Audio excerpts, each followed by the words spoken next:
सभी को जय श्री कृष्ण, जय श्री राधे, जय श्रीमन नारायण। मैं आचार्य राहुल देवभूमि उत्तराखंड से आप सभी के मंगल की कामना करता हूँ। आशा करता हूँ आप सब स्वस्थ होंगे, आनंद में होंगे। ठाकुर जी से मेरी यही प्रार्थना है। सज्जनों, आज की वीडियो, आज का कार्यक्रम बहुत ही खास होने वाला है उन सभी लोगों के लिए, सभी दर्शकों के लिए जिनकी वृषभ राशि है। आज की वीडियो वृषभ राशि वालों के लिए इसलिए भी इतनी खास है क्योंकि आज की वीडियो में हम बात करने वाले हैं कि राहु का राशि परिवर्तन होने वाला है। और ये राशि परिवर्तन जो है ये बहुत बड़ा एक भाग्य का परिवर्तन लेके आने वाला है वृषभ राशि वालों के लिए। क्योंकि सज्जनों, इसे साल का सबसे बड़ा परिवर्तन इसलिए भी कहा जा रहा है क्योंकि राहु जो है वो 18 महीने बाद राशि परिवर्तन करने वाले हैं। विशेष रूप से 18 साल बाद ये संयोग बनेंगे। 18 महीने बाद राहु का राशि परिवर्तन और 18 साल में ये मुख्य भूमिका राहु जो है वो बनाने जा रहे हैं। इससे वृषभ राशि वालों को किस तरीके का फ़ायदा मिलने वाला है, क्योंकि राहु को कलयुग में राजा माना जाता है। और विशेष रूप से आप देखेंगे कि जिनको भी हम क्रूर ग्रह मानते हैं वो विशेष रूप से कलयुग में विशेष प्रभावशाली माने जाते हैं। और कहीं ना कहीं धनवान बनने का सबसे बड़ा कारण इन ग्रहों के कारण ही उपस्थित होता है हमारे जीवन में। क्योंकि हम भयभीत तो होते हैं इन ग्रहों से, लेकिन ये कहीं ना कहीं हमारी उन्नति को लेके भी आते हैं जीवन में, क्योंकि अथाह पैसा देना ये राहु का काम है। तो सबसे पहले आपका चार्ट लगाए वृषभ राशि, चार्ट की ओर देखिए। और नए हैं तो चैनल को सब्सक्राइब जरूर कर लीजिए, क्योंकि ऐसी ऐसी जानकारी हम आपको देते रहते हैं। वीडियो को लाइक शेयर कमेंट अवश्य करें। और अगर आप भी अपनी कुंडली का सटीक रूप से विश्लेषण कराना चाहते हैं, कुंडली दिखाना चाहते हैं, तो दिए गए हमारे नंबर पे संपर्क कर सकते हैं, अपनी कुंडली दिखा सकते हैं। तो सबसे पहले अपनी चार्ट की ओर देखिए और समझिए थोड़ा सा। अभी तक राहु जो हैं वो आपके 11th हाउस में थे, यानी कि थे नहीं हैं। 18 मई को राहु जो है अपना राशि परिवर्तन करेंगे। वो आपके 11th हाउस से निकलकर 10th हाउस में आ जाएंगे, यानी कि 11वें भाव से निकलकर वो 10वें भाव में आ जाएंगे। तो मुख्य रूप से आप देखेंगे कि 3 भावों से आपको विशेष रूप से फल मिलने वाला है। और वो किस प्रकार के फल मिलेंगे इसके विषय में बात कर लेते हैं। तो सज्जनों, पंचम, सप्तम और नवम राहु की दृष्टियां विशेष रूप से प्रभावशाली हैं, जो कि जीवन में अकस्मात आपको उस भावों से विशेष रूप से लाभ दिलाने में मार्ग प्रशस्त करेगा राहु। सज्जनों, विशेष रूप से आप देखेंगे कि 18 मई से राहु जो है उनका राशि परिवर्तन बहुत बड़ी एक भूमिका 2025 में लेके आएगा।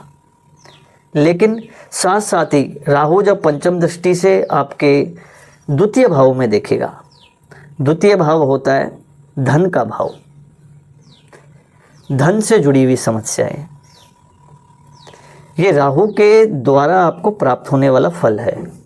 कहीं ना कहीं आप देखेंगे अपने जीवन में 18 मई को जैसे ही राहु मीन राशि से निकलकर कुंभ राशि में प्रवेश करेंगे, तो आप देखेंगे वहाँ से पंचम दृष्टि जब राहु द्वितीय भाव में देखेंगे धन भाव को, द्वितीय भाव होता है धन का भाव।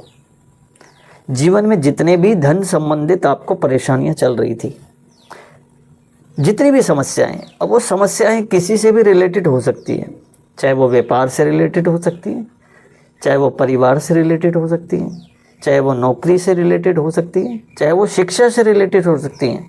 ये मैं सभी के बारे में बात कर रहा हूँ, जो मैरिड हैं, अनमैरिड हैं, और जो शिक्षा के क्षेत्र में स्टूडेंट प्रयास कर रहे हैं। उनको अगर धन से रिलेटेड कोई परेशानियाँ थी तो वो कहीं ना कहीं देखेंगे वो परेशानियाँ शॉर्ट आउट हो रही हैं। उनको कहीं ना कहीं जो धन संबंधित कुछ परेशानियां थी जीवन में, वो समस्याएं उनके जीवन में काफ़ी हद तक सॉल्व हो गई हैं, यानी उन्हें धन की प्राप्ति हो रही है। ऐसा एक योग बनेगा। दूसरा, वहाँ से राहु जब आपके चतुर्थ भाव में देखेंगे, अर्थात दूसरी दृष्टि का भावफल।